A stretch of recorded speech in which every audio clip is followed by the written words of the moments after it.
Evening అలా ప్రశాంతంగా juice తాగొద్దామని చెప్పి బయటకైతే తీసుకెళ్ళాడు బుజ్జి. కానీ అక్కడ జ్యూస్ అయితే వరస్ట్ ఉందనమాట. తిరిగి తిరిగి మా స్ట్రీట్‌లోకే వచ్చాము. సో, మా స్ట్రీట్‌లో ఒక క్యూట్ కేఫ్ అయితే ఉంది. సో, అక్కడ యాంబియన్స్ అయితే చాలా పీస్‌ఫుల్‌గా అనిపిస్తది. సో, చక్కగా కూర్చొని మాట్లాడుకుంటూ ఫుడ్‌ని ఎంజాయ్ చేయొచ్చనమాట.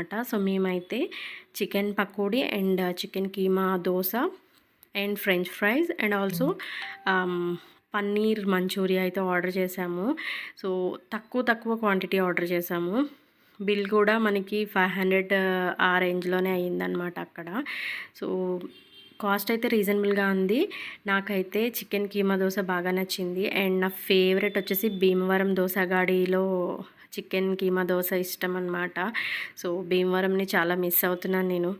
బికాజ్ అక్కడ ఫుడ్ అంత టేస్టీగా ఉంటది. సో, మీరు కూడా భీమవరం ఫుడ్‌ని ఇష్టపడతారా? ఇష్టపడితే కామెంట్ చేయండి. వీడియో నచ్చితే లైక్